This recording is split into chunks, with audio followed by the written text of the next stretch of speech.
Saludos a todos. Vamos a ver quién se conecta por ahí.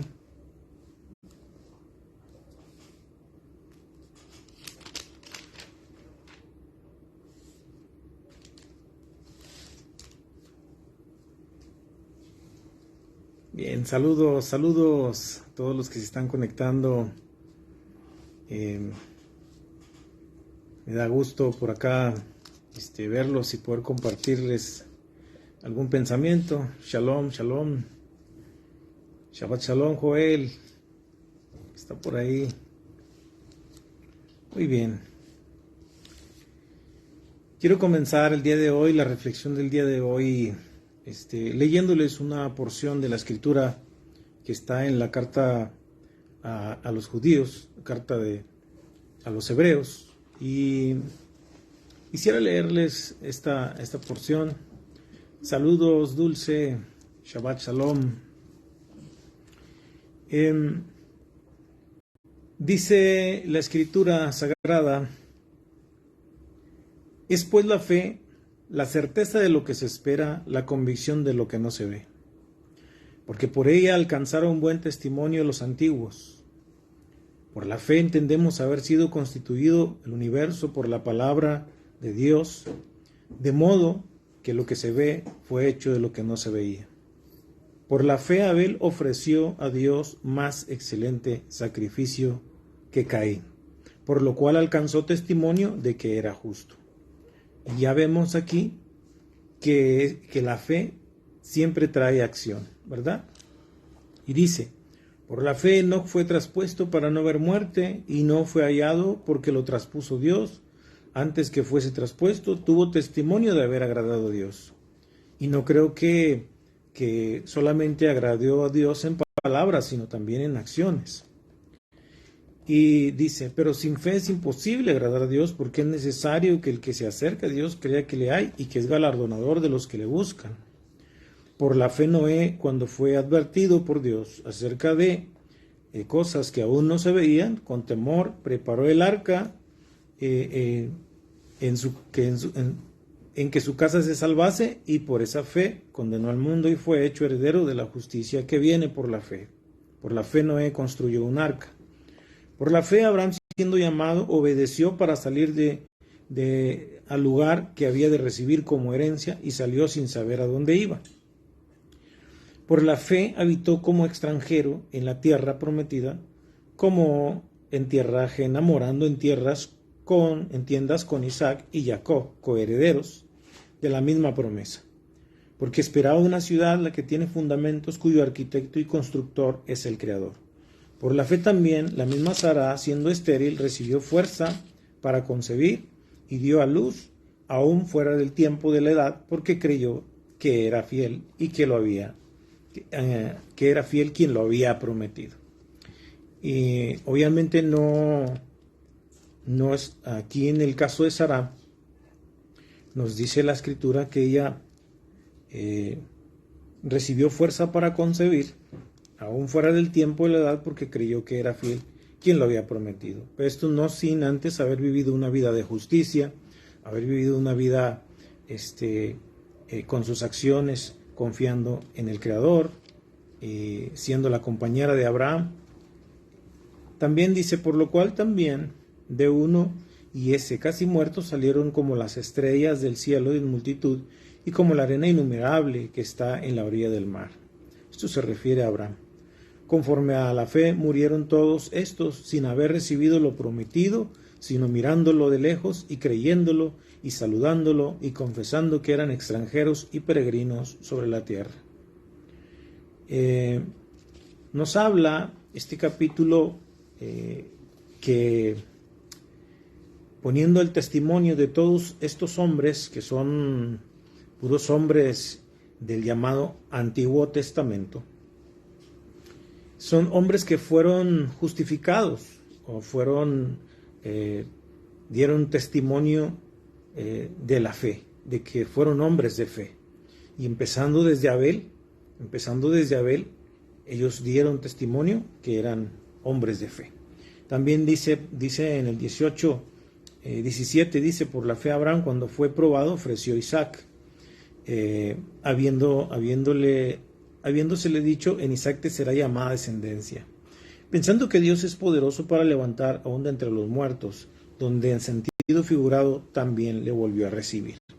Por la fe bendijo Isaac, por la fe Jacob al morir bendijo a cada uno de sus hijos, por la fe José al morir mencionó la salida de los hijos de Israel, dio mandamiento acerca de sus huesos. Por la fe Moisés cuando nació fue escondido por sus padres por 3 meses. Por la fe Moisés, siendo ya grande, rehusó llamarse hijo de la hija de Faraón, escogiendo antes ser maltratado. Y nos narra tantas cosas que hicieron los antiguos. Tantas cosas que hicieron los antiguos. Dice, por la fe cayeron los muros por la fe pasaron el Mar Rojo, por la fe cayeron los muros de Jericó, por la fe Rahab no pereció juntamente con los desobedientes. Sabemos lo que hizo Rahab. Y dice, ¿y qué más digo? Porque el tiempo me faltaría hablar de Gedeón, de Barak, de Sansón, de Jefté, de David. David fue uno de los personajes que dijo, perseguiré a mis enemigos y los alcanzaré y no volveré hasta destruirlos.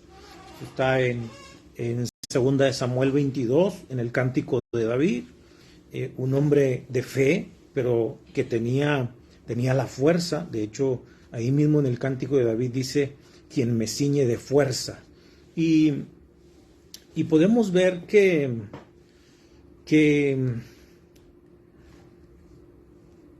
algunos, cada vez que nosotros escuchamos acerca de la fe, muchas veces he visto que a veces se tiene una perspectiva equivocada de la fe.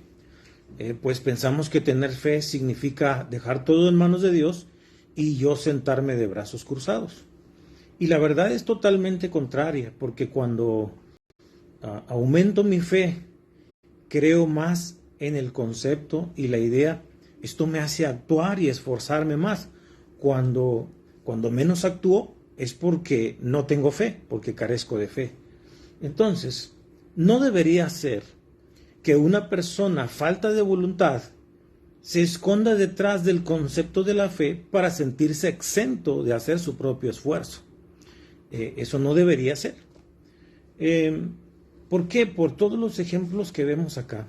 Y también tenemos en la carta de Jacob, que le llaman Santiago, y cada uno de nosotros sabemos que Santiago, de hecho, acá en la Biblia que yo tengo, dice la epístola de Santiago, y dice autor Santiago, hermano del Santo Maestro.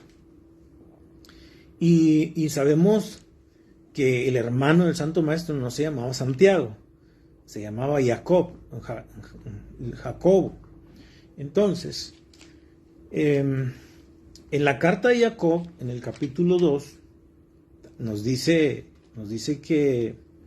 que la fe sin obras es muerta. Desde el versículo 14 en adelante dice, hermanos míos, ¿de qué os aprovechará si alguno dice que tiene fe y no tiene obras? ¿Podrá la fe salvarle? Y si un hermano o una hermana están desnudos y tienen necesidad de mantenimiento de cada día, y alguno de vosotros les dice, id en paz y calentaos y saciaos, pero no les da las cosas que son necesarias para el cuerpo, ¿de qué aprovecha? Así también la fe, si no tiene obras, es muerta en sí misma. Pero alguno dirá, tú tienes fe, yo tengo obras, muéstrame tu fe sin tus obras, y yo te mostraré mi fe por mis obras. ¿Tú crees que el Creador es uno? Bien haces, también los demonios creen y tiemblan. Mas quieres saber, oh hombre vano, que la fe sin obras es muerta. Y vuelve a citar a Abraham. Dice, no fue justificado por las obras Abraham nuestro padre cuando ofreció a su hijo Isaac sobre el altar. Y empieza también a hablar de estos hombres, como les digo, del llamado Antiguo Testamento, que realmente ellos hicieron muchas cosas por la fe que tenían en el Creador. Entonces, cada vez que escuchamos el concepto de la fe, tenemos que entender que la fe siempre debe ir acompañada del esfuerzo de la acción. Cuando el pueblo de Israel estaba frente al mar, del mar de cañas, el mar de juncos, el mar rojo, iba detrás de él Faraón con sus ejércitos, y el pueblo de Israel empezó a gritar. Entonces Moisés clama a Dios y el Eterno le contestó: no es el momento de clamar, sino, vamos, actuar. Camine, dile al pueblo que avance. Esto está en Éxodo 14:15. Y vemos que la acción es muy importante y que la acción evidencia nuestra fe. Nuestros actos van a evidenciar si somos personas de fe. Entonces, la fe no es para reemplazar el esfuerzo, sino que la fe es para fortalecer el esfuerzo, para fortalecer nuestro esfuerzo, para que nosotros le pongamos todavía más ganas a lo que estamos haciendo. Y de verdad que cuando leo este capítulo de la carta a los Hebreos, me sorprende el ver que dice la Escritura, dice que estos hombres, dice, conforme a la fe murieron todos estos sin haber recibido lo prometido, sino mirándolo de lejos y creyéndolo y saludándolo y confesando que eran extranjeros y peregrinos sobre la tierra. Esto me recuerda la historia de una niña que estaban todos orando, todos estaban ahí orando, estaban en la plegaria, y ahí estaba la niña en la plegaria, estaba muy efusiva, muy concentrada en la plegaria, y terminaron todos de hacer sus plegarias, cuando esta niña se queda en la plegaria y se queda ahí platicando con el Creador, pidiéndole al Creador. Y todavía pasaron 10 minutos y ella todavía estaba en sus plegarias. Los demás sorprendidos por la actitud de la niña. Una persona se sorprendió y se acercó a ella. Cuando terminó de su plegaria le pregunta, ¿y qué es lo que le estabas pidiendo al Creador? Me sorprendió verte. Dice, me avergüenza un poco, dice, pero esta semana voy a cumplir años y desearía que me regalaran una bicicleta. Eso era lo que estaba hablando con el Creador. Entonces, cuenta esta historia que cuando pasaron 2 semanas y la misma persona se volvió a topar con la niña y con mucho interés le pregunta a la niña, ¿tú eres la niña que conocí hace 2 semanas que estaba en la plegaria bien concentrada? Y le dice, sí. Y le dice, ¿y Dios te contestó tu oración? ¿Y qué es lo que contesta la niña? Dice, sí, Dios me contestó. Y le dice, entonces estás disfrutando tu bicicleta. Le dice, la verdad no me regalaron ninguna bicicleta. Le dice, entonces, ¿cómo Dios te contestó? ¿Cómo dices que Dios te contestó tu oración, tu plegaria? Dice, sí, Dios sí me contestó, pero Dios me contestó que no. A veces el Creador dice sí y a veces dice no.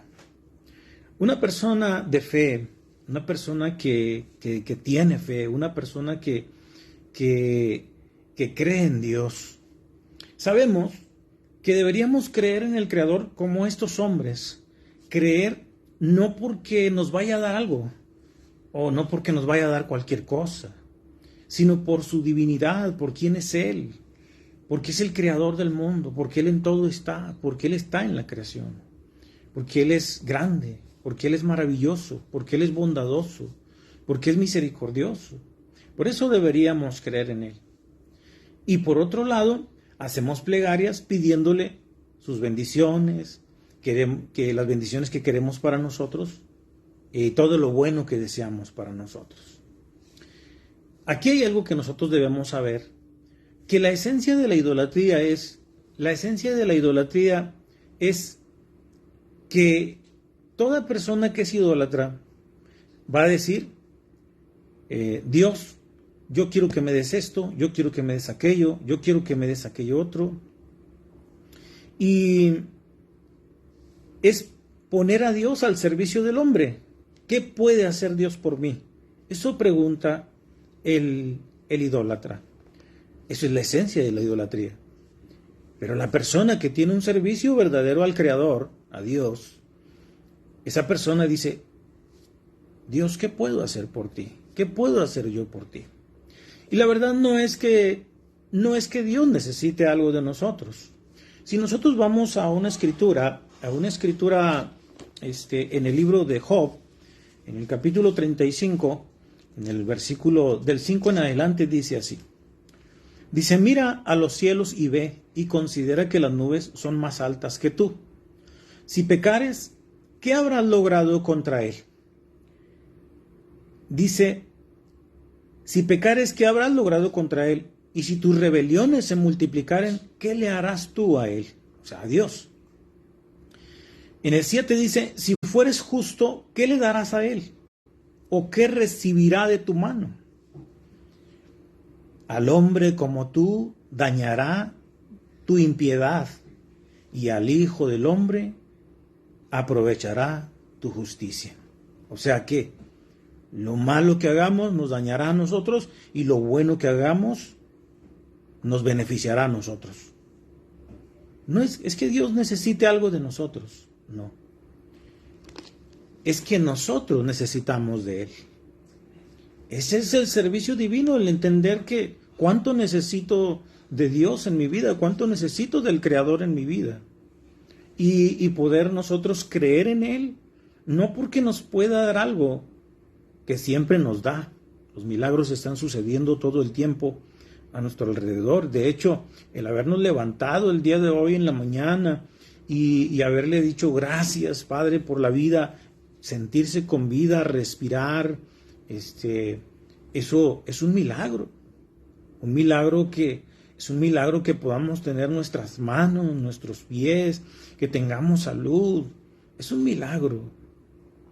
Y hay que aprovechar esos milagros y hay que disfrutarlos en esta vida. Entonces, sabemos que debemos creer en el Creador, no porque nos vaya a dar algo o cualquier cosa, sino por su divinidad, por lo que Él es. Y por otro lado, hacemos plegarias pidiéndole todo lo bueno que necesitamos. ¿Y cómo podemos nosotros poder poner en la misma dirección estos dos conceptos? Sabemos, ya les dije que la esencia de la idolatría es Dios, ¿qué puedes hacer por mí? Y el Eterno está haciendo muchas cosas por nosotros y puede hacer muchas cosas por nosotros, pero no que nosotros queramos ponerlo al servicio de nosotros. Y otra es que el verdadero servicio es ¿qué puedo hacer yo por ti, Creador del universo? Aunque Él no necesita que nosotros hagamos algo, pues Él, siendo Dios todopoderoso, Él es grande y maravilloso, y Él realmente es perfecto, no necesita absolutamente nada de nosotros. Nosotros lo necesitamos a Él. Entonces, ¿hay alguna contradicción en creer en Dios por su divinidad y pedir cosas para nuestra vida? ¿O pedir, hacer plegarias para que nos dé algo?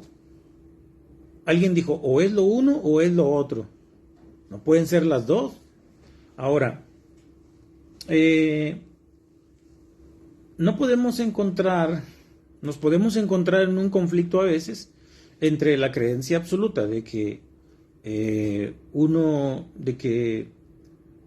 espera ayuda, salvaciones, y que nuestra creencia esté supeditada a lo que le pedimos a Dios. Como les decía, que había una persona que pasó por una etapa muy difícil de su vida, le pidió al Eterno Dios Todopoderoso que le ayudara, y aparentemente Dios no ayudó, y entonces dejó de creer en Dios. Realmente no creía en Dios, sino que creía que Dios le debía dar lo que él le pedía. Y realmente, como vimos en la historia de la niña, a veces Dios guarda silencio, a veces dice no, a veces Él dice no, y debemos creer que todo es por nuestro bien.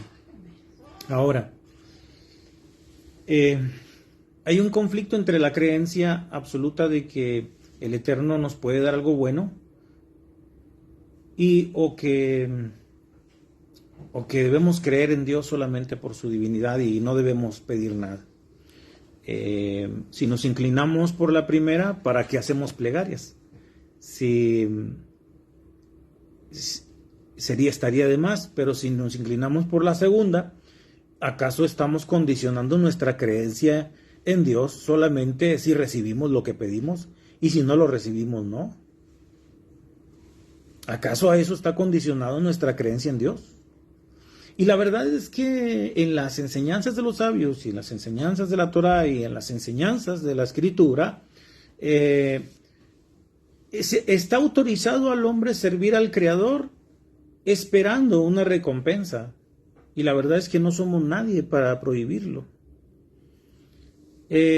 Nuestra fe no significa que uno debe quedarse de brazos cruzados y que el Dios Todopoderoso haga todo. Si así fuera, no hubiese sido necesario crear al hombre. ¿Por qué? Porque el eterno Dios Todopoderoso creó al hombre para que él perfeccionara la creación, para que él trabajara la creación. A través de sus actos se perfecciona la creación. Dice el versículo en el libro de Génesis, en el día 3 de la creación, en el capítulo 1 de Génesis, versículo 11 dice: después Dios dijo, produzca la tierra hierba verde, hierba que dé semilla, árbol que dé fruto, según su género, y que su semilla esté sobre la tierra, y fue así, dice. Pero después en el 2.5 dice, en el Génesis 2.5 dice, y toda planta del campo antes que fuese en la tierra, y toda hierba del campo antes de nacer, dice, porque el eterno Dios aún no había hecho llover sobre la tierra, ni no estaba el hombre para que la labrase.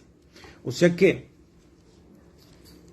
aunque el Eterno mandó que la tierra, que se produjera hierba verde y que hubiera árboles de fruto y todo esto, el capítulo 2, en el versículo 5 nos dice que el Eterno no había hecho crecer, que no habían crecido porque no había llovido sobre la tierra, porque no había hombre que la labrara. No había hombre que la labrara. Entonces, era necesario que el hombre estuviera para que se pudiera labrar la tierra. Es como la historia de que Dios quiere darle una buena cosecha a un agricultor, pero este agricultor no siembra la tierra, no ara la tierra, no prepara la tierra, no siembra semilla. Entonces, el eterno Dios Todopoderoso, en base a todo lo que hemos visto en el capítulo 11 de Hebreos, en el capítulo 2 de la carta de Jacob, que le dicen Santiago, y también en base a lo que vemos en el libro del Génesis, nos damos cuenta de que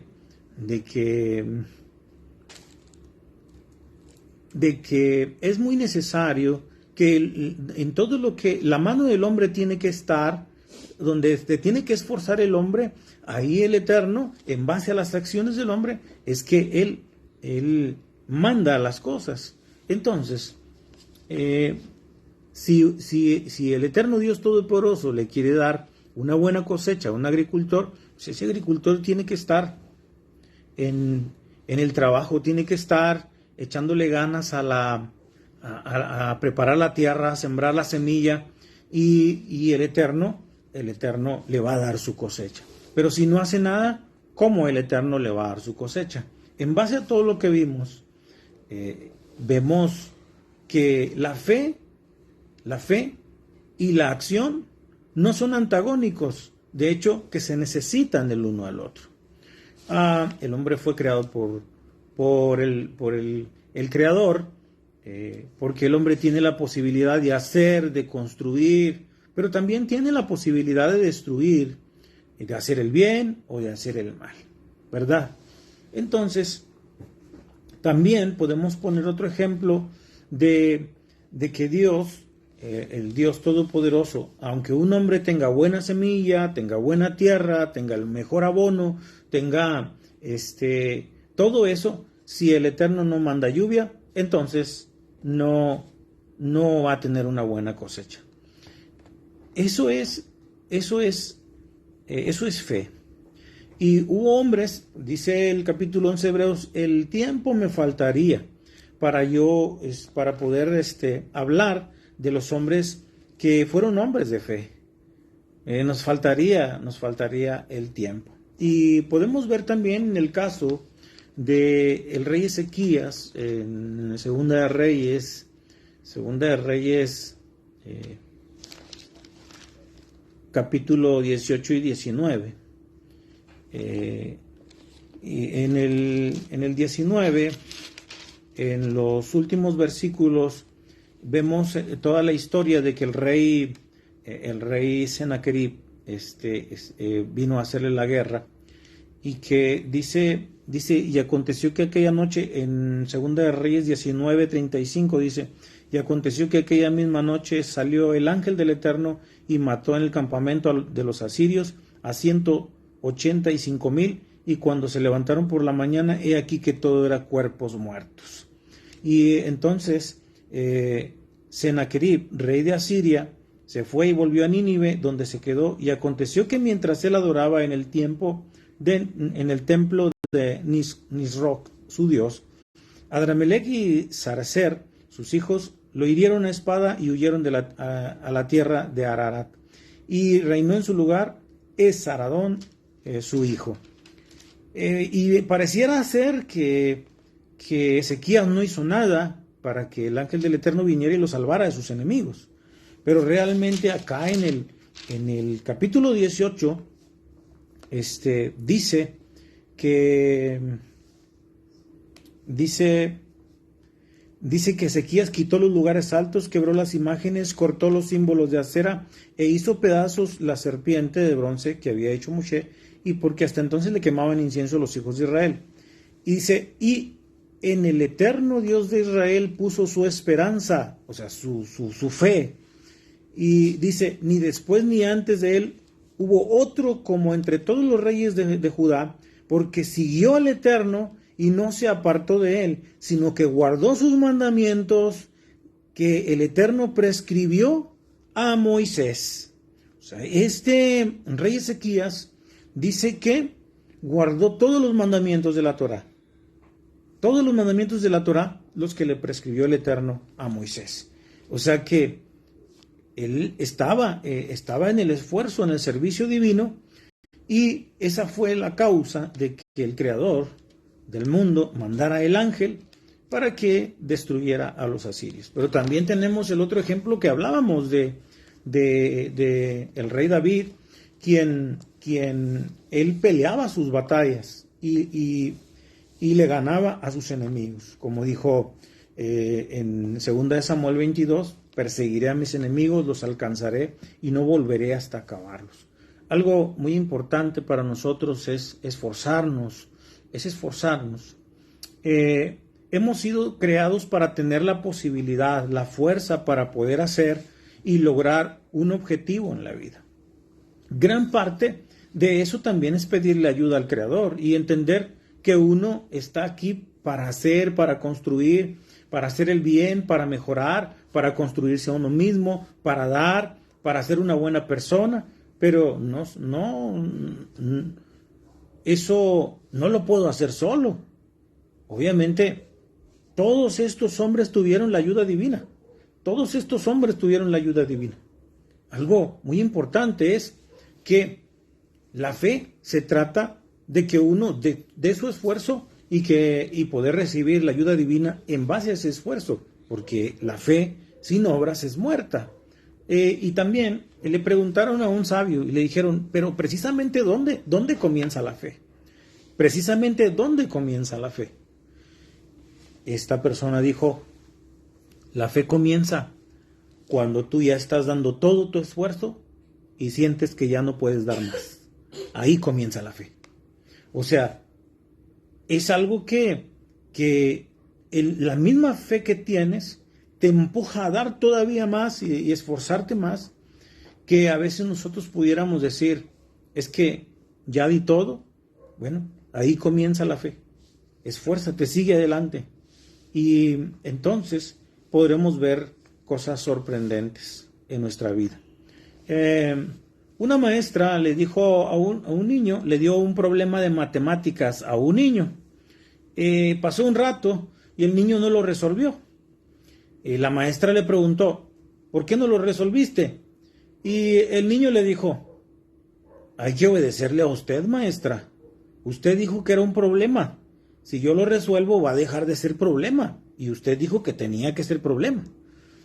Le dijo la maestra, hijo, pero los problemas son para resolverlos, porque todo problema tiene una solución. Lo que yo quiero saber es cómo lo solucionas tú. Asimismo, es importante unificar estos dos caminos.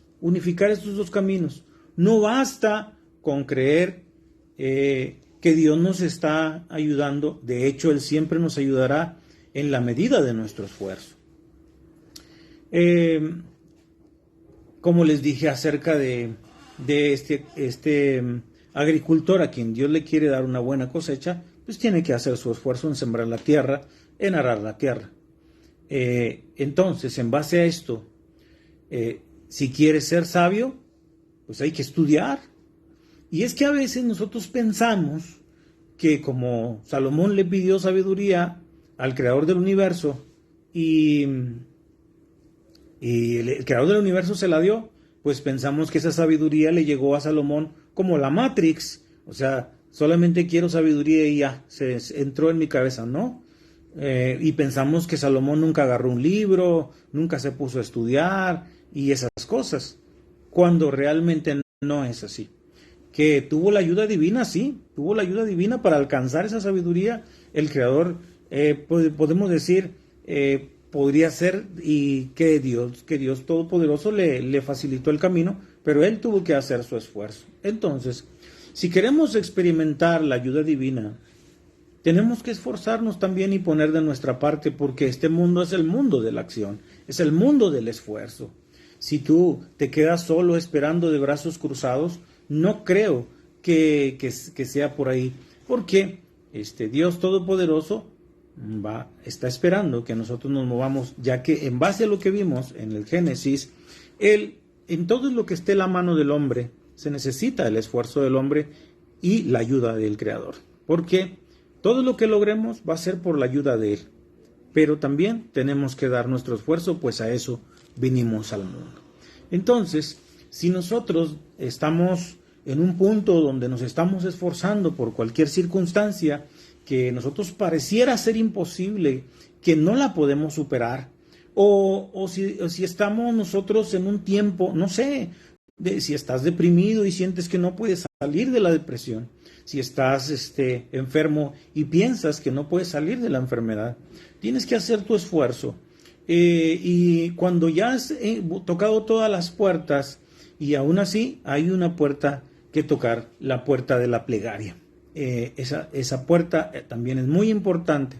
Y recordando lo que el patriarca Jacob hizo cuando se iba a encontrar con su hermano Esab, que él primero separó los campamentos, después se preparó para la guerra y después fue con el creador del mundo y le dijo que le echara la mano, y entonces todo salió bien. Entonces tenemos que hacer nuestro esfuerzo, tenemos que hacer todo lo que esté de nuestra parte.